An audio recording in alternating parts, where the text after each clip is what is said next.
Welcome back to Healing Through Stories. Today, we're talking about someone great. This is not just a breakup story. It's about the kind of heartbreak that doesn't come from anger, but from change. Have you ever loved someone so deeply that you quietly built your entire future around them?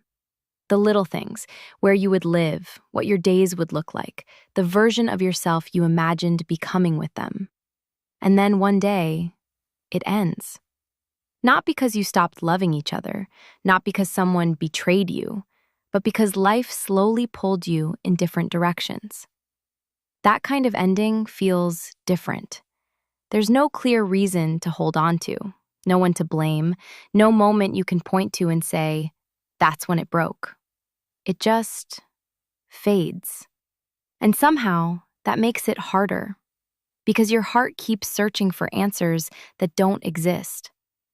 In Someone Great, this is exactly what she goes through.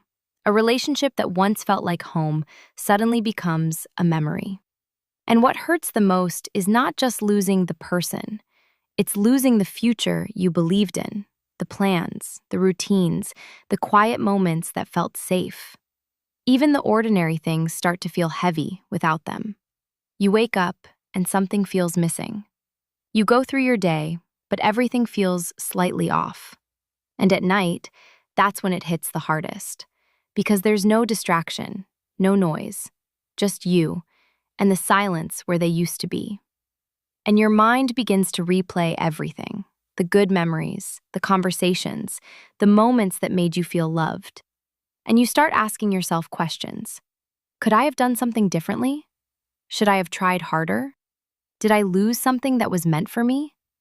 These questions feel endless, because your heart is trying to make sense of something that doesn't follow logic. But here's the truth this story gently shows us. Not all endings are mistakes. Sometimes, two people can love each other deeply and still not be meant to stay in each other's lives forever.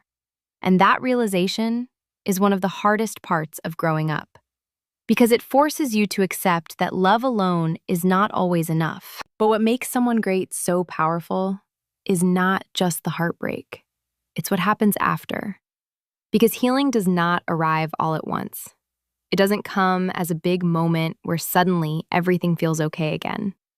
It comes slowly, through small, almost invisible steps. At first, everything still feels heavy. You carry the memories with you everywhere. In songs, in places, in random moments that remind you of them. And sometimes, you feel like you're moving forward, but then something pulls you back again. That's normal. Healing is not a straight line. Some days you feel strong. Some days you feel like you're starting all over again. But in this story, something important happens. She doesn't go through it alone. Her friends stay with her. They remind her who she is outside of the relationship. And that matters more than we realize. Because when you lose someone you loved deeply, you don't just lose them. You lose a version of yourself. The version that existed with them. The version that felt certain, secure, complete. And slowly, you have to rebuild that version again. But this time, for yourself. And that's where real healing begins. Not when the pain disappears, but when you start choosing yourself again. When you start doing small things that bring you back to life. Going out, laughing again, feeling moments of lightness, even if they don't last long yet.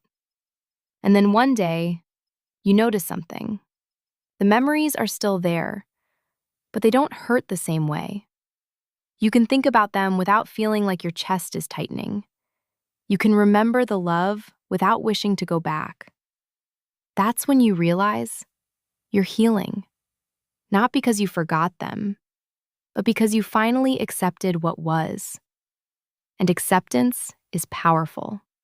It frees you from the constant what if. It allows you to see the relationship for what it truly was.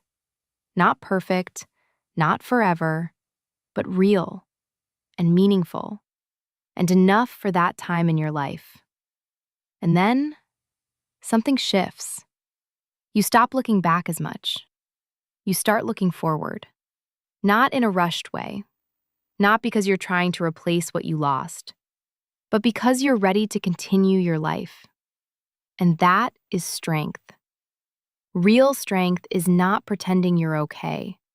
It's allowing yourself to feel everything and still choosing to move forward. And maybe the most important lesson this story leaves you with is this: losing someone does not mean losing yourself. You are still here, still growing, still becoming. And one day, this pain will feel lighter, not because it didn't matter, but because you became stronger than it. And maybe you'll realize something unexpected, that the ending you once feared was actually the beginning of finding yourself again.